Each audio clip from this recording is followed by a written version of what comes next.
गजाननमहर्निशम् अनेकदन्तं भक्तानां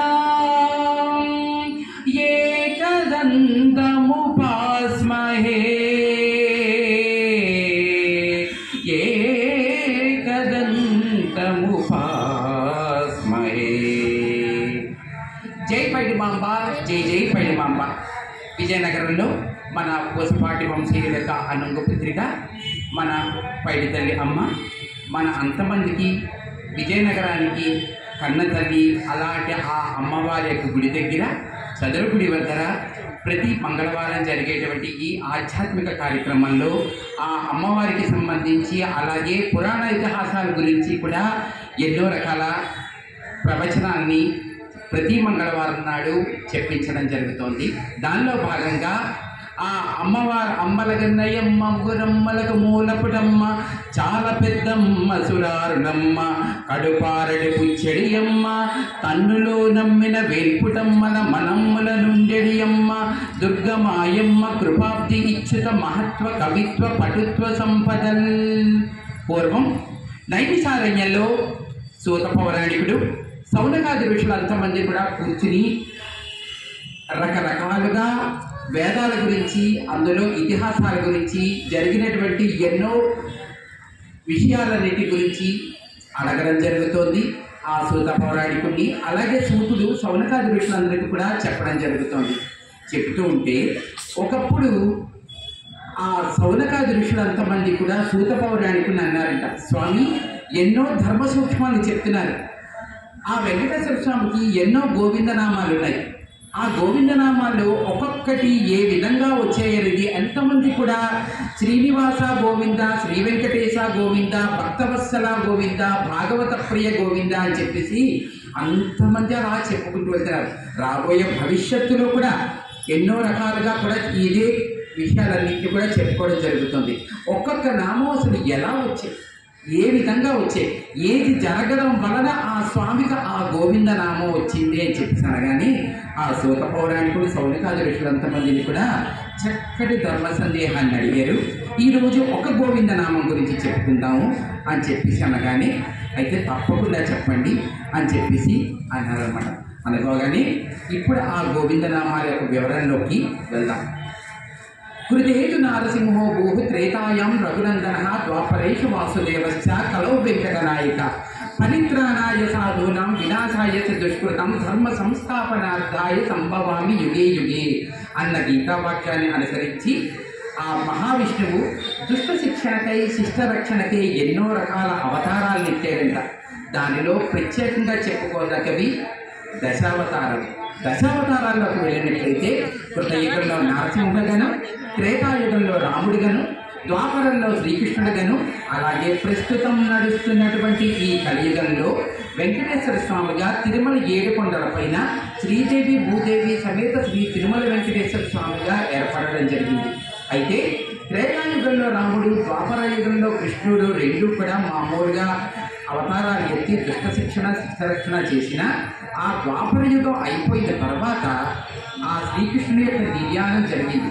నిర్యాణం జరిగిన తర్వాత ఆ త్రేతాయుగంలో రాముడికి, ద్వాపర యుగంలో కృష్ణుడికి కలిసి అనుసంధానంగా కలియుగంలో వెంకటేశ్వర స్వామి అర్చావతారుడుగా అంటే ఒక విగ్రహంగా ఏర్పడి అతనికి ఎన్నో రకాల ఆర్జిత కార్యక్రమాలన్నీ కూడా చేయడం జరుగుతూ ఎప్పుడూ కూడా ఆ తిరుపతి నిత్యం కూడా కళ్యాణం యోగాలే జరుగుతూనే ఉంటుందన్నమాట. అలాంటి విషయం ఎలాగైనా ఉన్నా సరే ఈ విధంగా ఏర్పడినటువంటి ఆ తిరుమల కొండల మీద ఆ వెంకటేశ్వర స్వామి నిత్యం పూజాధికాలు ఆర్జిత కార్యక్రమాలు అలా చేయించుకుంటూ మనంతమందిని కూడా అనుగ్రహిస్తూ మన ఆడవాళ్ళంతమందికి కూడా పొంగు బంగారమై ఉన్నాడంట. అయితే ఎప్పుడైతే ద్వాపరయుగం పూర్తయిపోయి శ్రీకృష్ణుని యొక్క నిర్యాణం జరిగిందో వెంటనే ఇంకా తర్వాత వచ్చేది కలియుగం. ఆ కలియుగంలో ఎలాంటి విపరీతాలు జరుగుతాయో ఇప్పటి నుంచి ఆ కలియుగం వచ్చే ముందరే మనం లోకశాంతి కోసం ఎన్నో రకాల ప్రయత్నాలు చేయకపోతే అంటే ఒక పండగ వచ్చేటప్పుడు ముందుగా అన్ని రకాల సర్దుబాట్లు అంటే పిండి వంటలు చేసుకోవడం, కొత్త బట్టలు, ఇల్లు అలంకరించుకోవడం, ఇవన్నీ ఎలాగైతే ముందు ప్రయత్నాలుగా మనం చేస్తామో అలాగే ఆ కలియుగం వచ్చే ముందు ఎన్ని విపరీతాలు జరుగుతాయో తెలియదు. ఇదంతా కూడా ద్వాపర యుగం చివరిలో అక్కడ ఉన్నటువంటి మహర్షులు అంతమంది మాట్లాడుకుంటున్న ఆలోచనలు, ఇవన్నీ మాటలు అన్నమాట. ఎలా ఉంటుందో అని చెప్పేసి అంతమంది భయపడుతూ లోకశాంతి కోసం, ఆ కలియుగం నుంచి రక్షించడం కోసం కశ్యపాది మహర్షులంతమంది కూడా ఒక చక్కటి యాగాన్ని చేయడానికి సిద్ధమయ్యారంట. ఆ మిగతా సహమునులంతమందితో కలిసి వాళ్ళంతమంది కూడా చర్చించడం జరిగింది. అద్భుతమైన విషయం, రాబోయే రోజుల్లో జరిగేటువంటి ఎన్ని విపరీతాలన్నీ కూడా ఆపడానికి యాగం అంటున్నారే, చాలా చక్కటి ఆలోచన అని చెప్పేసి అంతమంది కలిసి ఒక చక్కటి ముహూర్తాన యాగం ప్రారంభించడానికి ముహూర్తాన్ని నిర్ణయించారు. అది దాని పేరు సత్రయాగం అన్నమాట. అలాంటి సత్రయాగాన్ని గంగా నది తీరాన చేయడానికి అంతమంది కూడా నిశ్చయించుకుని ఆ ముహూర్తం రాగానే దానికి అన్ని రకాల కట్టుదిట్టమైన ఏర్పాట్ల మధ్యలో ఆ యాగాన్ని ఆనందంగా అద్భుతంగా ప్రారంభించడం జరిగింది. ప్రారంభించినక్కడ ఇంతలోకి ఎంతోమంది ముందు కొంతమందికి తెలిసింది, వాళ్ళు 10 మందికి, ఆ 10 మంది 100 మందికి అలా చెప్తూ మొత్తం అంతమంది ఆ సత్రయాగాన్ని చూడడానికి రావడం చెప్తూ రోజు రోజుకి కూడా దర్శకులు ఎక్కువైపోయారంట. అంటే దర్శించే వాళ్ళని దర్శకులు అంటారు అన్నమాట. అలాంటి వాళ్ళు ఎక్కువైపోగానే చాలా ఆనందంగా జరుగుతుంది. అయితే త్రిలోక సంచారి నారాయణకాంతి తను నిర్జరుడు అయినటువంటి, ఎప్పుడూ నారాయణ గానాన్ని నిత్యం పాడుకునేటువంటి నారద మహాముని వెంటనే అలాగా ఆకాశాన్ని వెళుతూ ఆ నోటంట ఈ నోటంట గంగానది తీరాన కశ్యపాది మహర్షులంతమంది చేస్తున్నటువంటి ఆ సత్రయాగాన్ని గురించి విని అతను కూడా వచ్చాడంట. దూరం నుంచి నారదుల రాకని గమనించినటువంటి కశ్యపాది మహర్షులంతమంది కూడా గౌరవ సూచకంగా అతని వద్దకు వెళ్ళి అతనిని చక్కగా లాంఛనాలతో లోనికి తీసుకువచ్చి చక్కటి ఉచితాసనాన్ని చూపించి కూర్చోబెట్టి వాళ్ళు చేస్తున్నటువంటి యాగం అసలు ఎందుకు చేస్తున్నారు, ఎప్పుడు ప్రారంభించారు, ఏ విధంగా ప్రారంభించారు, దీని యొక్క పరమావధి ఏమిటి అనేటువంటి విషయాలన్నీ కూడా పూసగుచ్చినట్టు చెప్పారంట. నారదుడు అంతా కూడా ఏమాత్రం వాళ్ళ మాటకు అడ్డు తగలకుండా విన్నాడంట. విన్న తర్వాత వెంటనే చాలా బాగుంది, రాబోయేటువంటి నా కలియుగాన్ని గురించి మీరు ఆలోచించిన ఈ తీరు, ప్రారంభించినటువంటి ఈ సత్రయాగం చాలా అద్భుతంగా ఉందని చెప్పేసి చివరిలో ఆ యాగ ఫలాన్ని ఎవరికి ఇస్తారు మీరు? మనకున్నటువంటి త్రిమూర్తులు ఉన్నారు, వాళ్ళు అద్భుతమైనటువంటి వాళ్ళు ఏంటి, ఈ ప్రపంచమే లేదు. సృష్టించేటువంటి బ్రహ్మకి ఇస్తారా, రక్షించేటువంటి విష్ణుమూర్తికి ఇస్తారా, లయం చేసేటువంటి ఆ మహాశివుడికి ఇస్తారా అనగానే నారదుడు వేసిన ప్రశ్నకి ఆ యాగశాలలో ఉన్నటువంటి మహామునులు అంతమంది కూడా ఎవరి దగ్గర కూడా సమాధానం లేకుండా ఉండిపోయారు. ఎందుకంటే ఎవరికి ఇవ్వాలి? ముగ్గురు ఒకలాంటి వాళ్ళే, ఏ ఒక్కరిని కూడా తక్కువ చేయడానికి వీలు లేదు అని చెప్పనగానే వెంటనే కొంతమంది మహర్షులు లేచి ఈ యాగాన్నంతా కూడా ప్రారంభించడానికి, ఈ లోకం అంతా ప్రారంభించడానికి, జీవితాన్ని ప్రారంభించడానికి సరైనది ముందు ఆ బ్రహ్మ మాత్రమే. ఆ బ్రహ్మకి ఇస్తేనే కదా లోకం అంతా జరిగేది. కాబట్టి బ్రహ్మకి ఇవ్వాలన్నారు. పుడితే సరిపోతుందా, వాళ్ళని రక్షించొద్దా అని చెప్పేసి విష్ణుమూర్తికి ఇవ్వాలని కొంతమంది వాళ్ళ అభిప్రాయాన్ని తెలిసారు. పుట్టడం బతకడం కాదు, వాళ్ళని లయం చేయడం కూడా ఒక ప్రముఖ కార్యక్రమే. ఎందుకంటే భూభావంతా నిండిపోతుంది, ఎవరిని కూడా చెందకపోతే అని చెప్పండి శివుడికి ఇవ్వాలని చెప్పేసి అన్నారు. అంటే బ్రహ్మకని కొంతమంది, విష్ణుమూర్తికని కొంతమంది, శివుడికని కొంతమంది, వాళ్ళలో వాళ్ళు అంతవరకు కలిసిమట్టిగా ఉన్న వాళ్ళంతమంది నారదుడు అడిగినటువంటి ఒక చిన్న ప్రశ్నకి వాళ్ళలో తరతమ భేదాలు వచ్చాయి. భేదాలు రాగానే పరిస్థితి శృతి మించుతోంది. ఆ విషయాన్ని గమనించినటువంటి ఆ మహర్షులలో ఒకరైనటువంటి భృగు మహర్షి లేచి నిల్చుని నారదుడు అడిగినటువంటి ప్రశ్నకి హితమిద్ధంగా ఇది అని సమాధానం చెప్పలేము, శాంతి శాంతి శాంతి అని చెప్పేసి అంతమందిని కూడా శాంతింపజేశాడంట. శాంతింపజేసిన తర్వాత వెంటనే ముగ్గురు త్రిమూర్తులు గొప్పవారే, కానీ భగవతత్వాన్ని ప్రశ్నించేటువంటి అధికారం ఒక్క భక్తులకు మాత్రమే ఉంది. కాబట్టి ఈ విషయంలో మనం ఆ ముగ్గురు భగవంతుల్ని మనమే పరీక్ష చేద్దాం. భగవంతుని పరీక్ష చేయడమా అదేమిటంటే ఒక్క మాట ఆశ్చర్యంగా చూశారంట. వెంటనే అప్పుడు అన్నాడంట, సత్వ రజో తమో గుణాలలో ముఖ్యమైనది సత్వగుణం. అలాంటి సత్వగుణం శాంతికి ప్రతీక అన్నమాట. ఎవడైతే సాత్విక గుణం కలిగిన వాడు ఉన్నాడో అతడి లోకంలో ఎక్కడికి వెళ్ళినా సరే పూజించడం జరుగుతుంది. ఎందుకంటే శాంతమైనటువంటి మాటలు, ఎదుటి వాళ్ళ మనసుని సంతృప్తిపరిచేటువంటి మాటలు, ఎప్పుడు కూడా ఆనందాన్ని కలగచేసేటువంటి మాటలు మాత్రమే ఎదుటి వాళ్ళకి చాలా ఇష్టపడతారు. అలాంటి విషయాలన్నీ కూడా ఒక సత్వగుణం ఉన్న వాళ్ళకి మాత్రమే అది లభిస్తుంది.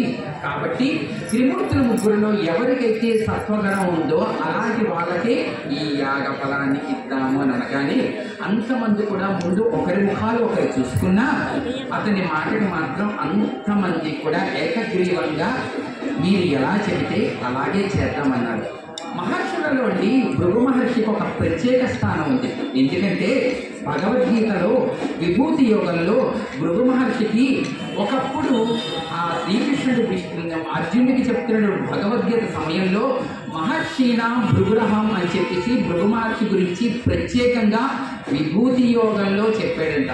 అంత శ్రీకృష్ణుడి చేత ప్రత్యేకంగా ప్రశంసించబడినటువంటి ఆ భృగు మహర్షి ఈ కార్యక్రమాన్ని తన యొక్క భుజాల మీద వేసుకుని వెంటనే అంతమంది ముహూర్తుడి యొక్క ఆశీర్వచనంతో వాళ్ళ యొక్క మాటతో నారదుడి యొక్క అనుజ్ఞతో వెంటనే ఆ ముగ్గురు త్రిమూర్తిని పరీక్షించడానికి వెళ్ళాడంట. తన యొక్క ఆత్మశక్తితో ఒక్క మాట ఆ గంగానది తీరాన సత్రయాగం నిర్వహిస్తున్నటువంటి ఆ ప్రదేశం నుంచి బ్రహ్మలోకానికి వెళ్ళాడంట. బ్రహ్మ ఎలా ఉన్నారనుకున్నారు? వాణి వీణగాన తత్పరుడే ఆ అమ్మవారు వాయిస్తున్నటువంటి వీణాగానంలో మునిగి తేలుతూ ఉన్నాడండి. మునిగి తేలుతూ ఉంటే నేను వీళ్ళని కానీ పలకరిస్తే ఆ వీణాగానం ఏమైనా కొంచెం నెమ్మది పడుతుందేమో అని చెప్పేసి వెంటనే వాళ్ళిద్దరికి కూడా మనసులోనే నమస్కారం చేసి బయటకు మాత్రం ఎలాంటి నమస్కారం చేయకుండా అక్కడ ఒక ఉచితాసనం కనబడగానే అందులో కూర్చున్నాడంట. కాకపోతే బ్రహ్మ ఎప్పుడు కూడా అద్వేదో అది యజుర్వేద సామవేదో అథర్వణ అని చెప్పేసి ఋగ్వేదం, యజుర్వేదం, సామవేదం, అథర్వణ వేదం 4 ముఖాలతో ఏకకాలంలో వర్ణిస్తూ ఉంటాడంట. అయితే అతను 8 కళ్ళతో అష్టదిక్కుల వైపు చూస్తుంటాడు కదా. ఒక కంటిలో ఆ భృగు మహర్షి రావడం, ఎలాంటి నమస్కారం చెయ్యకుండా ఉచితాసనాన్ని స్వీకరించడం అవన్నీ కూడా కనిపించేయడం. వెంటనే అంతవరకు కూడా ఆ వాణీమైన గాన తత్పరుడై చాలా మునికి తేలుతున్నటువంటి అంత ఆ భ్రమ కాస్త రజోగుణంతోనేమో ఒక్కసారిగా సభా మర్యాద పాటించడం తెలియదా మీకు? వచ్చినా కానీ ఏమాత్రం కూడా నమస్కారం చేయకుండా కూర్చుండిపోవడమేనా అని చెప్పేసి అన్నాడంట. ఎలాంటి పరీక్ష చేయకుండానే ఇతరులలో ఉన్నటువంటి కోపం అదేనండి, రజోగుణం అనేటువంటి కోపం ఉన్నదే. దీనివల్ల ఇతనికి యాగ ఫలానికి అందుకోవడానికి ఇతనికి ఎలాంటి అర్హత లేదు అని చెప్పేసి వెంటనే నిర్ణయించుకున్నాడంట. ఎందుకంటే ఇంకా పరీక్ష ప్రారంభించలేదు. మనం ఒక ఇంటికి వెళ్ళిన తర్వాత ఏమండి బాగున్నారా రెడీ అనే మాట ముందే ఎందుకు వచ్చామా ఇంటికి అని చెప్పి అన్నారు అనుకోండి, మీ ఇంటికి ఎందుకు వచ్చామయ్యా అని చెప్పేసి అక్కడి నుంచే మనం చెప్పాలనుకున్న మనం చెయ్యాలనుకున్న పనిని కాస్త వదిలేసి ఏం లేదమ్మా పొరపాటుగా వచ్చాము అని సత్వగుణం ఉన్నవాడు మాత్రమే అలా చెప్తారు. ఎందుకలా చెప్తావు? ఇంటికి రాగానే పలకరించలేమేంటి అని చెప్పేసి మరో గుణం ఉన్నవాళ్ళు చెప్తారంట. ఇంకా ఇంతటితో ఈ బ్రహ్మతో మనకి ఎలాంటి పరీక్ష చేయాల్సిన అవసరం లేదని చెప్పేసి వెంటనే ఈ రోజు నుంచి నీకు ఎలాంటి పూజాధికాలు ఉండవు అని చెప్పేసి ఒక శాపం ఇచ్చేసాడంట. అందుకని మనకు ఉన్నటువంటి అంతమంది దేవతలలో ప్రతి ఒక్కరికి గుడి ఉంటుంది, కానీ బ్రహ్మకు మాత్రం ఎక్కడా గుడి అన్నది ఉండదు. ఆ రోజు ఆ భృగు మహర్షి బ్రహ్మలోకంలో పరీక్షార్థి వచ్చిన తర్వాత ఇచ్చిన శాపం ఆనాటి నుంచి ఇంకా అలాగా ఉంటూనే ఉంటుంది. ఎప్పుడు కూడా బ్రహ్మకు గుడి అన్నది కట్టడం జరగదు. ఎందుకంటే ఆ శాప ప్రభావం. అక్కడి నుంచి వెంటనే అతను కైలాసానికి వెళ్ళాడట. కైలాసానికి వెళ్ళగానే ఆ పరమేశ్వరుడు అమ్మవారితో ఏకాంతంగా ఉన్నారంట. ఏకాంతంతో ఉండి అక్కడ ప్రమదకరానంతమంది కూడా ఓం నమ శివాయ ఓం నమ శివాయ ఓం నమ శివాయ అంటే పంచాక్షరీ నామం కొంతమంది, చెంచమే మయచ్చమే ప్రియంచమేను కామశ్చమే కామశ్చమే సోమనసచ్చమే భద్రంచమే శ్రేయచ్చమే వత్సచ్చమే యశచ్చమే భగచ్చమే ద్రవిణంచమే యంతాచమే భక్తాచమే క్షేమచ్చమే యుధిచ్చమే విశ్వంచమే మహచ్చమే సంవిచ్చమే యాత్రంచమే సూచమే ప్రసూచమే శ్రీరంచమే పంచమే రామయచ్చమే జీవాతుచ్చమే దీర్ఘాయుత్వంచమే మిత్రంచమే మయచ్చమే సుశాచమే సుదినంచమే అని మహన్యాసపూర్వక నమ్మక చమకాలతో ఎప్పుడు కూడా స్వామిని అలా స్తుతిస్తూనే ఉంటారట. ఎవరికి ఏది వస్తే ఏమి రాకపోతే స్వామి నువ్వే దిక్కు అది ఒక్క మాట అన్నా సరే ఆ పోళా శంకరుడు ప్రతి ఒక్కరికి కూడా ప్రసన్నమయ్యేటువంటి విధంగా అందరూ అక్కడ స్తుతిస్తుంటే అవన్నీ కూడా వింటున్నా తాను మాత్రం ఏకాంతంగా అమ్మవారితో ఉన్నాడంట. అలాంటి ఆ విషయంలో నేను వచ్చి ఎవ్వరి అనుమతి తీసుకోకుండా బ్రహ్మలోకంలో జరిగినటువంటి ఒక చిన్న అవమానాన్ని ఆ భృగు మహర్షి కాస్త చూసుకుని వెంటనే నేరుగా శివుడి దగ్గరికి వెళ్ళాడంట.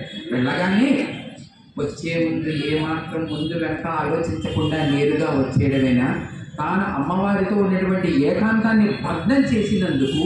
ఎందుకంటే ఎప్పుడైతే భృగు మహర్షి ఆ ప్రదేశంలోకి అడుగు పెట్టాడో ఏకాంతంగా ఉన్న వాడు కాస్త ఆ అమ్మవారి సహజమైన సిగ్గుతో వేరే అతను చేసి వెంటనే పక్కకు వెళ్ళిపోయి ముఖాన్ని దాచుకుని వెంటనే అలా చూస్తూ ఉన్నాడంట. చూస్తుంటే ఆ మహాశివుడు కాస్త తమోగుణంతోనే వచ్చి వెంటనే వచ్చే ముందు ఒక్క మాటైనా చెప్పొద్దా, మాట్లాడద్దా, ఏకాంతాన్ని భగ్నం చేసి ఇలా రావడం నీకు తగునా అని చాలా కోపం. మామూలుగానే రుద్రుడు మహారుద్రుడు ఇలాంటి కార్యక్రమాలు ఏమైనా జరిగితే మాత్రం ఇంకా ఇబ్బంది పడతాడు. వెంటనే ఇతడు ఇలా తమోగుణం వల్ల ఈ విధంగా వచ్చాడు, ఇతనికి కూడా ఎలాంటి పరీక్ష చేయాల్సిన అవసరం లేదు, ఇతనికి కూడా యజ్ఞ ఫలాన్ని పొందేటువంటి అర్హత లేదు అని చెప్పేసి ఈ రోజు నుంచి మహేశ్వర నీ యొక్క ప్రసాదం దూషితం అని చెప్పేసి అతనికి కూడా ఒక శాపం ఇచ్చాడు. అందుకనే మనం శివాలయాలకు వెళ్ళినప్పుడు ఒక పువ్వు ఏదైనా ఇచ్చినా సరే వెంటనే దాన్ని నంది మీద పెట్టేసి మనం వెళ్ళిపోవడం జరుగుతుంది. కానీ అప్పటికే బ్రహ్మలోకంలో వాణి బ్రహ్మల దగ్గర కైలాసంలో నేను వచ్చి గోపాలుల దగ్గర అవమానం పొందేడే వచ్చిన పరీక్ష విషయం ఎలా ఉన్నా సరే ఏమిటి ఎక్కడికి వెళితే అక్కడ అవమానాలు జరుగుతున్నాయి అని చెప్పేసి మామూలుగానే భృగు మహర్షికి కొంచెం కోపం ఎక్కువ. కొంచెం ఏమిటండి మామూలుగానే కోపం ఎక్కువ. అలాంటి కోపం ఉన్న వాళ్ళ దగ్గర ఇలా అవమానాలు జరిగితే ఇంకా కోపం రెట్టింపు జరుగుతూ వాళ్ళు ఏమిటి చేస్తున్నారో ఏం మాట మాట్లాడుతున్నారో ఎవరికి కూడా తెలియని పరిస్థితి. ఎక్కువగా కోపం ఉన్న వాళ్ళ దగ్గర మనం ఎంత తక్కువగా మాట్లాడితే అంత మంచిది. కాబట్టి అలాంటి కోపం కలిగిన ఆ భృగు మహర్షి ఇంకా అతని యొక్క నరకలో వేగాన్ని పెంచుకుంటూ వైకుంఠానికి వెళ్ళాడంట.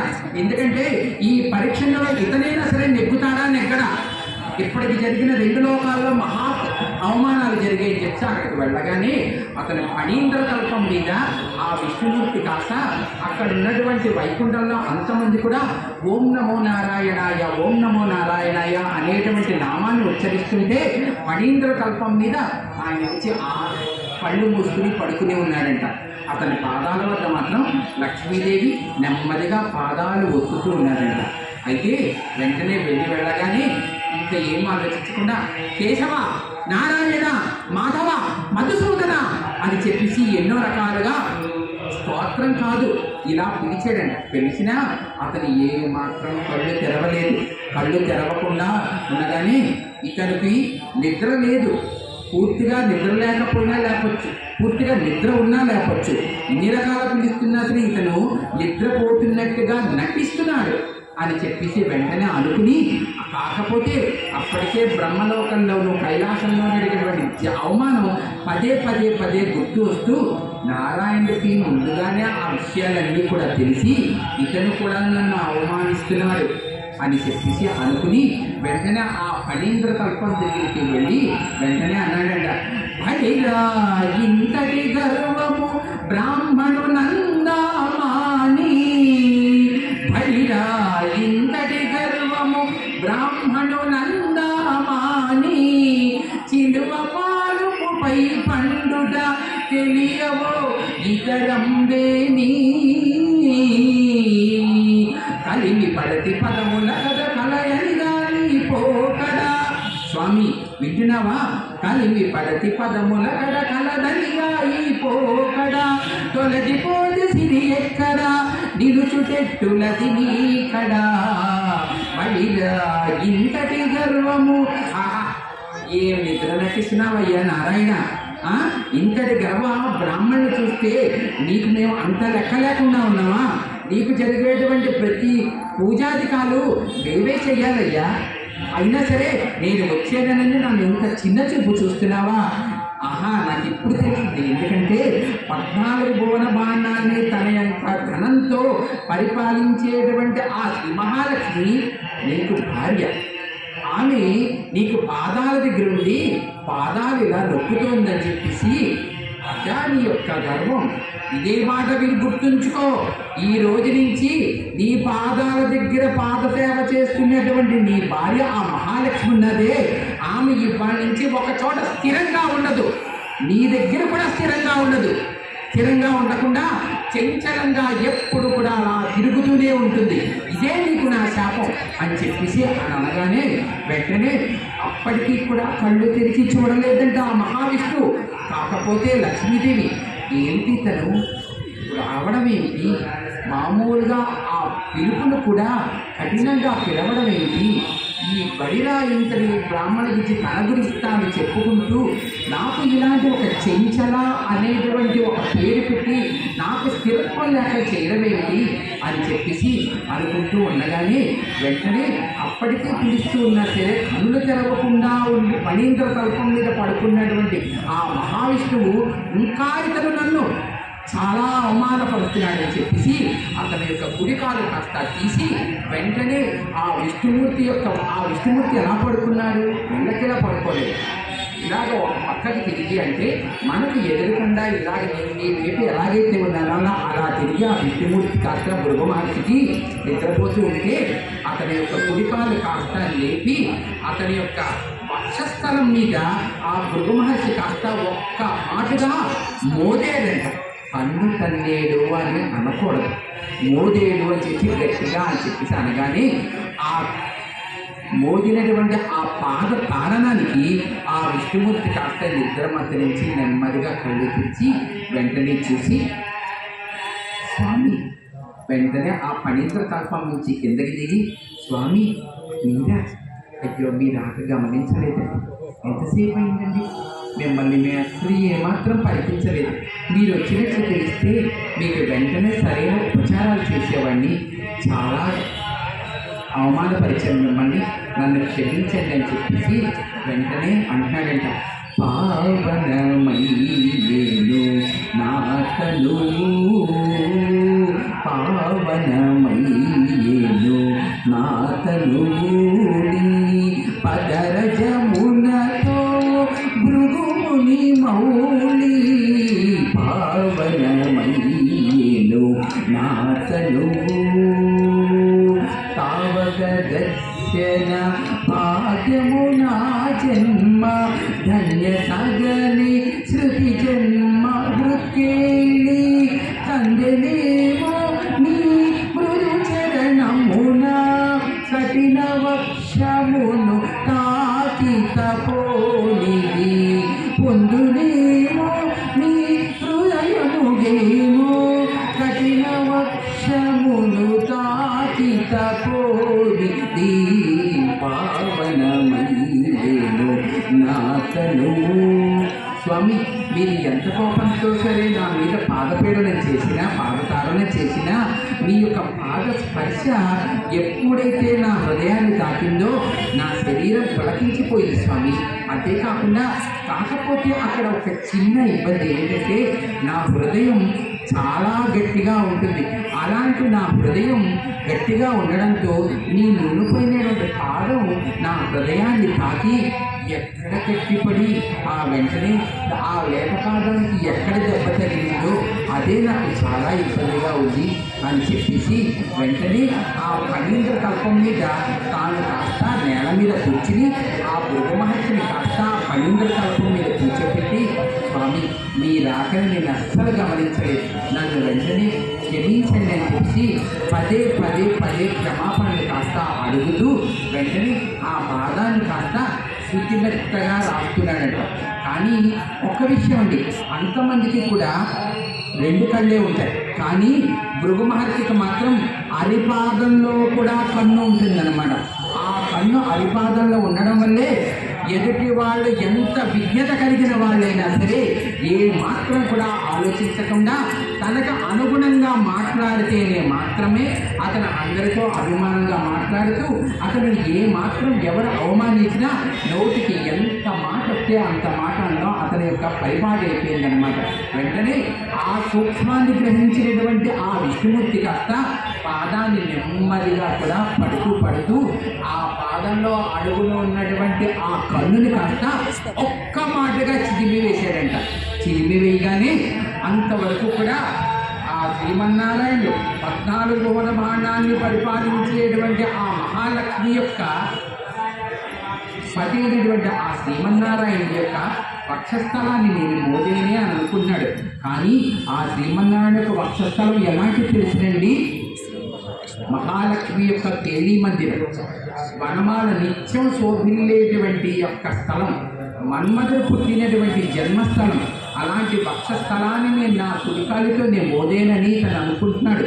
కాకపోతే ఎప్పుడైతే అతను విష్ణుమూర్తి యొక్క వక్షస్థలాన్ని తన యొక్క కాలితో మోదేడో నా యొక్క కేళీ మందిరమైనటువంటి ఆ ప్రదేశాన్ని ఇతను తన యొక్క పాద ధూళితో అపవిత్రం చేశాడని ఆ మహాలక్ష్మి చాలా అసహనంతో అక్కడి నుంచి పక్కకు వెళ్ళి నా స్వామి దీనికి ఏ విధంగా సరైన సమాధానం ఇస్తాడా అని చెప్పేసి అనుకుంటే అంతవరకు కూడా తాను యొక్క ఆలోచించిన ఆలోచనలన్నిటికీ కూడా భిన్నంగా ఫణీంద్ర తల్పం మీద భృగు మహర్షిని కూర్చోపెట్టడం, అతని పాదాల వద్ద ఇతను పాదసేవ చేయడం, అపరాధ క్షమాపణ మంత్రం చెప్తుండడం, ఆ సమయంలో ఒక్క మాట ఆ కన్నును కాస్త చిదిమి వేసేసరికి అంతవరకు కూడా మహాగర్వంతో విర్రవీగుతున్నటువంటి ఆ భృగు మహర్షి కాస్త ఏదో ఆలోచిస్తూ అని చెప్పేసి అతనిలో ఉన్నటువంటి అహంకారం అంతా కూడా ఒక్క మాట అణిగిపోయిందట. అణిగిపోయి 4 పక్కలా చూసేసరికి అతని యొక్క పాదాల దగ్గర శ్రీమన్నారాయణ కాస్త ఉండి ఉండగా వెంటనే స్వామి మీరు నా పాదాల దగ్గర ఉండడం ఏంటి, నేను ఫణీంద్ర తల్పం పైన కూర్చోవడం ఏంటి అని చెప్పేసి ఒక్క మాట అతనిలో ఉన్న అహంకారం ఎప్పుడైతే అణిగిపోయిందో అతను వెంటనే ఆ స్వామి పాదాల మీద పడి అతన్ని కాస్త ఫణీంద్ర తల్పం మీద కూర్చోపెట్టి, ఫణీంద్ర తల్పం అంటే శేషపాన్పు అన్నమాట. అంటే ఆదిశేషుడు పాన్పుగా ఉన్నటువంటి ఆ పాన్పుకే ఫణీంద్ర తల్పము అని పేరు అన్నమాట. వెంటనే కూర్చోపెట్టి ఎంత తప్పు చేశాను, ఎంత అపరాధం చేశాను, అయ్యో తల్లి గర్భమునందు వసించు తన ఇందులెన్ని మారులు ఆమెను తన్నుచుండు, తల్లి గర్భమునందు వసించు తన ఇందులెన్ని మారులు ఆమెను తన్నుచుండు, అట్లే తన్ని నాడ అఖిలాత్మకుని నిన్ను దేవదేవా నన్ను బ్రోవుమయ్యా. ఒక స్త్రీ గర్భం దాల్చినప్పుడు నెలలు నిండుతుంటే 7, 8, 9 నెలలు పూర్తిగా నడుస్తున్నప్పుడు లోపల బిడ్డ ఒక చోట తినకుండా ఉండకుండా అలాగ పల్టీలు కొడుతూ ఉంటాడంట. పల్టీలు కొడుతూ కొన్ని చోట్ల తన్నడం కూడా జరుగుతూ ఉంటుంది. తన్నడం జరుగుతూ ఉంటే ఆ బిడ్డ ఆమెని తన్నుతుంటే తల్లి మాత్రం ఏమనుకుంటుందని తెలుసా, అయ్యో నా లేత బిడ్డ నా యొక్క కడుపున నన్ను తంటున్నాడు, తండం వల్ల నా యొక్క పేగులు కానీ నా యొక్క ఎముకలు కానీ అతని యొక్క లేత పాదాలకి ఎక్కడైనా తాకి ఆ వాటి వల్ల నా చిన్ని బాబు యొక్క పాదాలకి ఎక్కడైనా నొప్పి తగిలిందేమో అని ఆ విధంగా ఏడుస్తూ ఉంటుంది. కానీ తన్నేడనేటువంటి ఇది ఆ బిడ్డకు మాత్రమే ఉంటుంది. కానీ లేత పాదాలకి ఎక్కడ నొప్పి కలిగిందా అని చెప్పేసి ఆ తల్లి ఆలోచిస్తూ ఉంటుంటారు. అలాగా తల్లి గర్భమునందు వసించు తన ఇందులెన్ని మాత్రులు ఆమెను తన్నుచుండు, అట్లే తండ్రి నాడ అఖిలాత్మకుని నిన్ను దేవదేవా నన్ను బ్రోవుమయ్యా. స్వామి నీ బిడ్డ బిడ్డ లాంటి వాడిని. నేను తెలియక కన్ను మిన్ను కానక ఈ చేసేటటువంటి ఈ అపరాధం వలన నేనే తప్ప నాకు ఏ విధమైనటువంటి భేదాభిప్రాయాలు నాకైతే లేవండి అని చెప్పి ఎప్పుడైతే ఆ హరిపాదంలో ఉన్నటువంటి ఆ కన్నును కాస్త ఆ విష్ణుమూర్తి కాస్త కృషించి దాన్ని కాస్త లయం చేశాడో అప్పుడు అతనికి సరైనటువంటి బుద్ధి వచ్చింది. ఆనాటి నుంచి ఒక సామెత వచ్చింది, ఎవరైనా విపరీతంగా విర్రవీగిపోయి ఎదుటి వాళ్ళని కూడా ముందు వెనక ఆలోచించకుండా మాట్లాడుతుంటే ఒరే వీడు కన్ను మిన్ను కానకుండా ఉన్నాడు. మన్ను మిన్ను అంటే మన్ను అంటే నేల, మిన్నంటే నింగి అనమాట. అలాగా కన్ను అనమాట. అంటే హరిపాదంలో ఉన్నటువంటి కన్ను వీడికి కూడా ఉన్నట్టుంది. అందుకే ముందు వెనక ఆలోచించకుండా నోటి వాళ్ళు ఇంత మాట వస్తే అంత మాట అంటున్నాడని చెప్పేసి ఆనాటి నుంచి సామెత రావడం మొదలెట్టింది. కన్ను మిన్ను కానకుండా ఉన్నాడు అంటే అదనమాట. ఎప్పుడైతే ఆ కన్ను కాస్త హరిపాదంలో అతనికి పెంచబడిందో వెంటనే అహంకారానికి పోయి ఆ స్వామికి ఈ విధంగా అపరాధ క్షమాపణ మంత్రం చెప్పుకుని వెంటనే లేచి నిల్చుని అప్పుడు తాను వచ్చినటువంటి వివరం అంతా కూడా చెప్పాడంట. స్వామి మీరు శ్రీకృష్ణుడు అవతారంగా కాస్త నిర్యాణం ఇంకా అయిపోయించింది, ద్వాపరయుగం కాస్త అయిపోయింది, ఇంకా రాబోయేదేమో కలియుగం. కలియుగంలో ఎలాంటి విపరీతాలు జరుగుతాయో తెలీదు.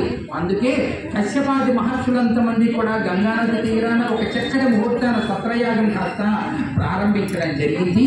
అలాంటి సత్రయాగంకి మేము చేస్తుండగా నారద మహర్షి కాస్త రావడం జరిగింది. అంత వివరాలు తెలుసుకున్న తర్వాత యాగ ఫలాన్ని ఎవరికి ఇస్తారు అని అనగానే బ్రహ్మకి ఇవ్వాలని కొంతమంది, విష్ణుమూర్తికి ఇవ్వాలని కొంతమంది, శివునికి ఇవ్వాలని కొంతమంది, ఈ విధంగా అంతమంది వాదలాడుతుంటే నేను లేచి ఈ విషయాన్ని ఎవరికైతే సత్వగుణం ఉంటుందో వారికే ఇద్దామని చెప్పి చేసిన ఒక చిన్న సూచనకి వెంటనే త్రిమూర్తుల ముగ్గురిని కూడా పరీక్షించమని చెప్పి నారదుడితో సహా మనుషులంతమంది నన్ను పంపించారు. ఆ బ్రహ్మలోకంలో తమోగుణం వల్ల బ్రహ్మ, రజోగుణంలో కైలాసంలో నుంచి శివుడు ఈ యాగ ఫలాన్ని అందుకోవడానికి సరైనటువంటి అర్హత లేకుండా అయిపోయారు.